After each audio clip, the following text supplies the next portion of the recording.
Hello everyone, my name is Tom and I'd like to welcome you to ADO's November webinar, which is on the subject of Chronic Obstructive Pulmonary Disease, or COPD for short. Today's speaker is Clinical Assistant Professor from Georgetown University and ADO's Medical Director, Dr. Howard Zahalsky. Welcome, Dr. Zahalsky, and thank you for joining us today. Thank you for having me again, Tom.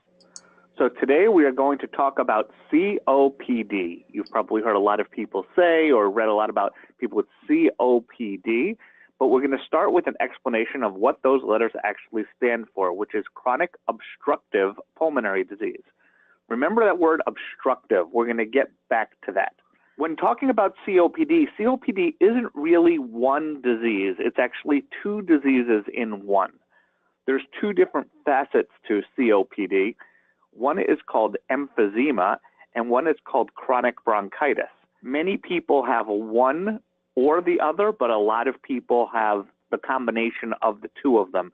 In fact, in most people, there is some elements of both types of COPD in the same patient.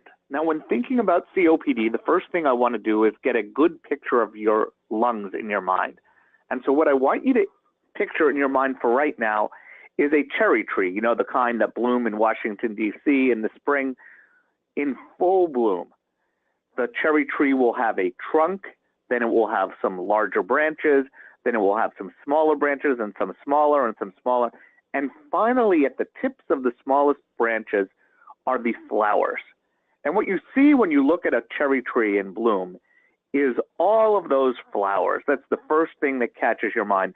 That's where the action is. That's where the bees are landing. That's where the nectar is being made. That's where the seeds of the cherry tree are growing. But if you took every flower off of that tree, the amount of the tree that is actually flower is actually tiny and nearly weightless compared to the weight and structure of the rest of the tree. But it's where the action is. The same is true in your lungs. In your lungs, you have the big trunk, which is your windpipe.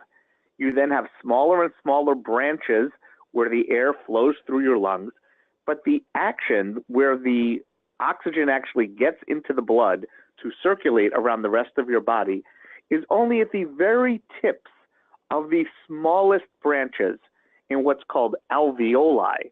You don't have to remember that word, but it's the only place in your lungs where the oxygen can actually leave the lungs and get into your blood. Now, the other big difference between our lungs and the cherry tree is that in our body, the lungs, you might as well think of that cherry tree as being upside down. The trunk goes from the back of your throat downwards, and then all of the branching happens in kind of an upside down manner for how you think of the cherry tree. All right, but now we're going to get back to COPD and talk about the different types of COPD. First, we're going to talk about chronic bronchitis on the next slide. So here on the left side of the slide, you can see a normal lung and airway, a normal lung pathway where the oxygen and the air is flowing through. And you can see it looks, for all intents and purposes, like a garden hose. It has kind of a thin wall, a large open space in the middle. Again, this isn't where all of the action is taking place. This is where the air is just flowing through so that it can get to those little alveoli where the air can then get inside the rest of the body. But on the right side, you see someone who has chronic bronchitis. There's several things going on in this picture.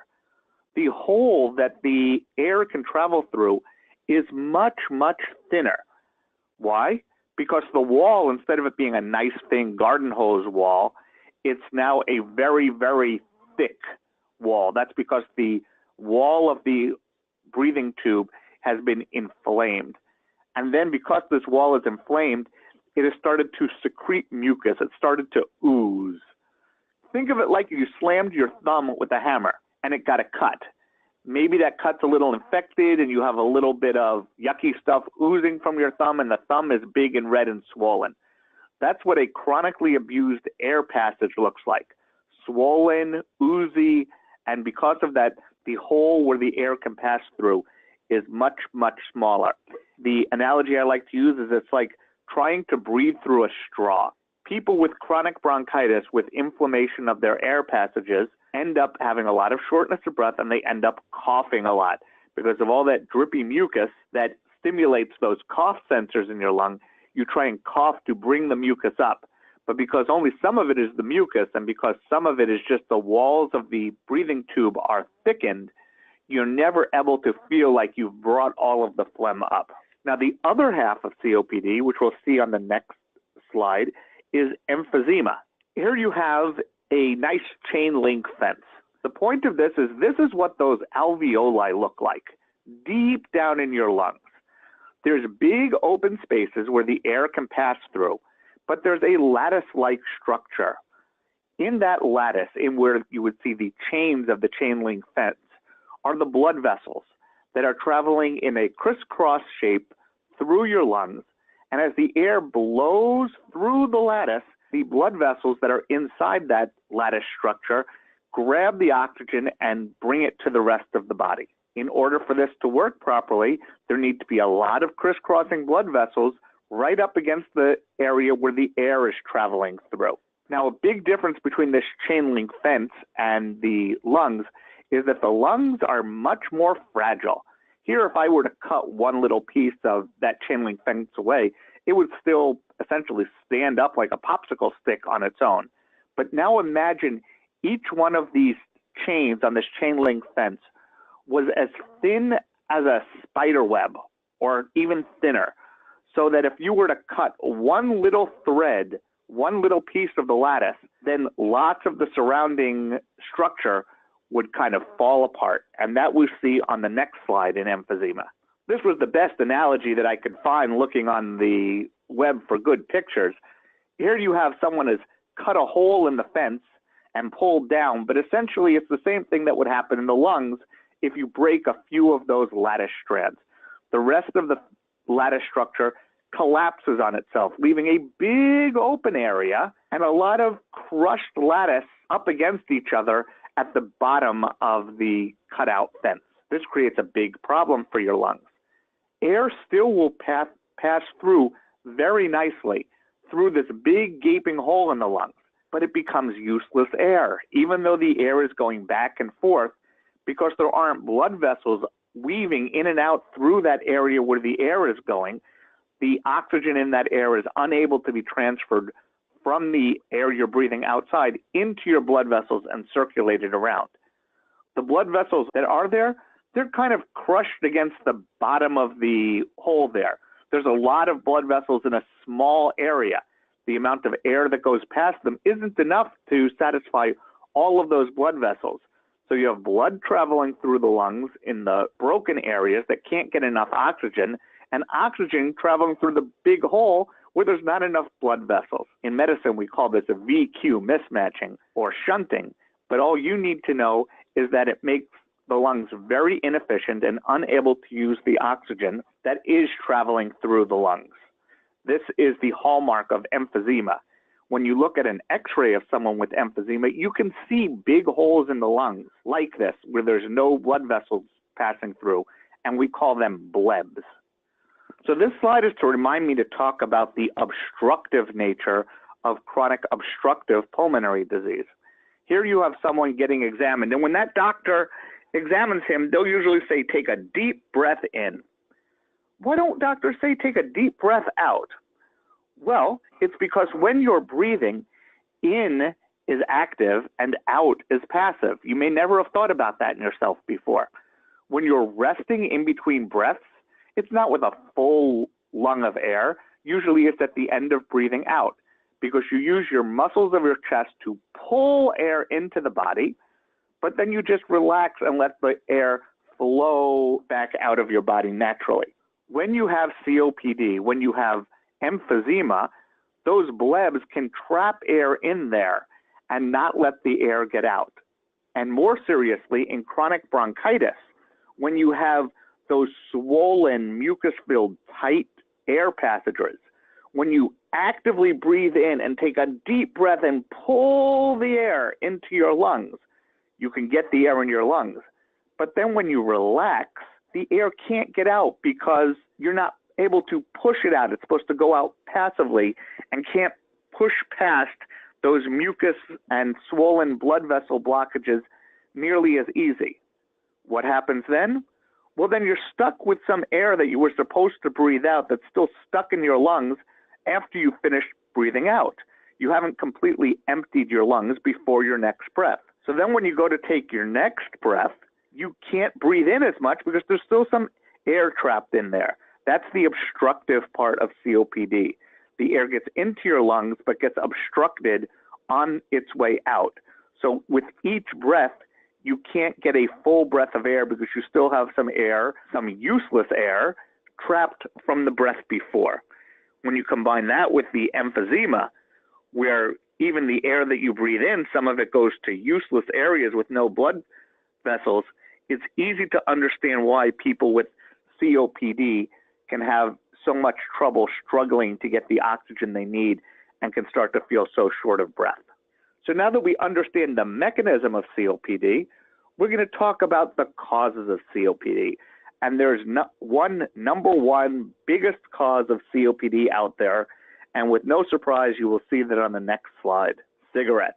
Smoking is the number one, number two, and number three cause of both chronic bronchitis and emphysema. The chemicals and the hot ash that you breathe in irritates the inside of your pulmonary tubes, causing that chronic bronchitis, that thickening of the breathing tubes, and as a result, all that mucus from all of that tar and ash in your lungs.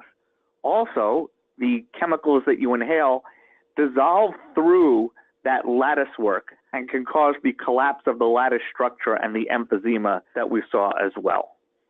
But, especially as the cigarette companies will have you believe, that is not the only cause of COPD. And to be honest, they're kind of right. There are some other causes of COPD-like diseases, and we will see that on the next slide. Coal miners and black lung. The chemicals and the irritants that coal miners breathed in back when coal mining was much, much bigger in the United States. Make no mistake, there's still plenty of coal mining, but technology has advanced quite a bit, and we are mining less coal now than ever before. But old-fashioned coal miners would breathe in a lot of coal dust and soot and would do a lot of damage to their lungs, and there was a special term for that, black lung disease, which is a relative of COPD. But that's not the only reason that you can get that kind of damage. There's still other ways that you can end up with COPD-like pictures, and another way we'll see on the next slide. Shipbuilders. For a long time, especially around World War II, ships were built using asbestos. A lot of insulation was put in with asbestos as well. And those chemicals and that high amount of asbestos, besides for causing certain types of lung cancer, could also cause breakdown of the structure of your lungs and irritation in your lungs and COPD-like picture. Now, we don't mine too much coal anymore, and the coal that we do mine, we use better protection, and ships aren't built with asbestos anymore.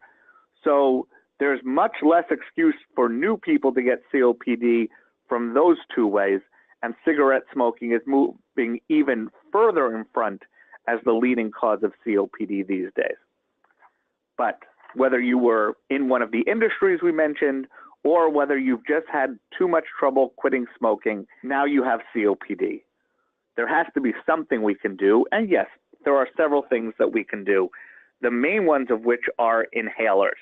I want to take a few minutes now to talk about the main different types of inhalers that we use with COPD. Inhalers are medications loaded into this little handy device that lets it get into your lungs. There are lots of different shapes, and some inhalers now look like a disc instead of one of these old-fashioned stick it in your mouth, sticking straight upwards, periscope type inhalers. The most commonly used medicines, and the medicines that are always necessary when someone is actively short of breath, are called bronchodilators. What these are is medications that go straight into those clogged breathing tubes and forcibly push them open, pull them open, so that there's more room for the air to get back and forth to your lungs. They're very good medicines for making people feel better, but they're not really solving the problem. They're not fixing up your destroyed lattice work. Nothing, to be honest, can do that. And they're not decreasing the amount of inflammation and mucus in your lungs. What they do is they raise your blood pressure and raise your heart rate, and put a lot of strain on your heart and your blood vessels in order to get enough air into your lungs. But when you're suffering and can't breathe, it's better to take a bronchodilator than to not have enough oxygen, which also puts a tremendous strain on your heart as well. But then there are other medications that we use that actually can help solve some of the problems with COPD. The main ones in that category are what's called corticosteroids. If you ever had a rash and rubbed some cortisone cream on it, it's basically just like that, but for your lungs. These are medicines that get down deep into your lungs through certain inhalers that have names like Advair and Qvar. And what they do is they reduce that inflammation. They cause the breathing tubes to swell less, to make more room. And they can be very effective as preventative medicines to keep people, even after you've gotten COPD, from having a COPD flare. Now, if you keep smoking, the inflammation is going to come right back. And sometimes even if you get something like a little cold, if you have bad enough COPD, it can be enough to trigger new swelling and irritation and mucus in your breathing passages. But for many people with mild to moderate COPD, if you stop smoking and if you use your corticosteroids on a daily basis, you are able to go and live a very productive life with minimal shortness of breath because you're able to keep that inflammation under control. The third type of inhaler, which is a newer class, are called smooth muscle relaxants. They have names like Spiriva. Their main goal is to open the breathing tube, similar to the bronchodilators, but without many of the side effects on your heart and your blood vessel. They also have this great way of actually reducing the mucus so that even if they don't open your breathing tubes quite as well, by eliminating all of that clogging mucus, people with more advanced COPD are able to breathe a lot more comfortably. Sometimes, no matter how many inhalers you give somebody, and even if they stop smoking, if there's enough emphysema, enough damage to the structure of your lungs, and enough inflammation and enough mucus, there's no amount of inhalers that are going to make the patient feel comfortable or get a high enough oxygen level. And then there's only one treatment. We'll see that on the next slide. Oxygen. Some people with bad COPD need to be on supplemental oxygen, and you might see them walking around with their oxygen tanks every day for the rest of their life. Being on oxygen as a COPDer can actually be dangerous. Number one, if you're on oxygen and you haven't given up smoking, there have been some catastrophes of people setting their oxygen canisters off. But also, oxygen in high doses actually does damage to your lungs. Your lungs are used to the amount of oxygen that is out there in the environment, which is about 21%. When people are hooked up to straight oxygen, the lungs aren't used to that much oxygen, and it actually kind of burns and damages the inside of the lungs. So we don't like to give people straight oxygen if we can help it. But if your oxygen level in your blood gets too low, sometimes we don't have any choice. The key, however, to COPD from beginning to end starts with, and to some degree ends with, you've got to stop smoking. So if you are someone who smokes now and is starting to feel a little short of breath, if you're someone who's already developed COPD, you must stop smoking. The further you get away from your last cigarette, the less inflammation there's going to be, the less anti-inflammatory medication you're going to need, the less damage you're going to do to the lattice structure of your lungs, and the better you're going to feel. With that, we're going to go on to how Activ Doctors Online can help you with your COPD or your other medical conditions. Activ Doctors Online has 3 revolutionary solutions that can help you with many medical problems, including COPD. First, we have our personal health records. Our personal health records allow you to be in charge of your health information. Many people with COPDs get lots of chest x-rays and certain breathing tests to see how well your lungs are working. But maybe you go from one doctor to another. Maybe you move. Maybe you go to the hospital for a COPD flare and then need to go back to your regular doctor and then need to go back to your pulmonologist, your lung doctor. Well, all of those doctors often have trouble communicating. Not all electronic medical record systems work perfectly with each other, and maybe your pulmonologist can't get the records of the chest x-ray that you had 2 weeks ago in the emergency room. Wouldn't it be nice if everyone could share that information easily?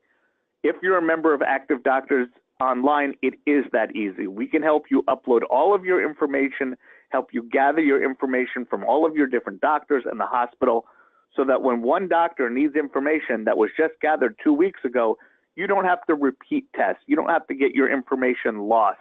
It's all there when you need it. Then with our second medical opinions, let's say you do have a bad case of COPD and aren't sure that you're getting the right medication, the right treatment. You want to make sure from a top specialist that you're on the right path for your COPD. We can have one of our top specialists from around the country and around the world review your case, your x-rays, your breathing tests that are all in your online health record, and give our recommendations in terms of, are you getting the best care? And finally, if your doctor is a member of Activ Doctors Online, sometimes it's possible for you to do e-consultations. When you're feeling really short of breath, getting to the doctor's office can sometimes be quite the chore, especially in the winter months when people with COPD feel worse. Imagine if you could do an e-consultation, a virtual visit through the computer where your doctor could take a look at you and listen to your breathing over the computer and might be able to get you started on medication before you have to make the trip through the cold and the ice with your oxygen canister all the way to the doctor's office. With that, I'm going to turn it back over to Tom, who will tell you how you can get started with Activ Doctors Online if you are interested by any of the things we were able to talk about today. Well, thank you, Dr. Zahalsky, for another excellent presentation. Here at Activ Doctors Online, our vision is to reinvent healthcare by providing user-friendly mobile health solutions that allow people all over the world to live healthier, safer, and more productive lives. We strive to educate, engage, and empower our members to take control of their health destiny to save time, money, and even lives. We hope you've enjoyed today's presentation, and we invite you to start a free 30-day trial over at activdoctorsonline.com and by clicking Get Started. For more information, to schedule a demo, or if you have any questions about our service, please feel free to contact Activ Doctors Online using the information on screen. Thank you for watching, and we look forward to seeing you next month for another informative health webinar.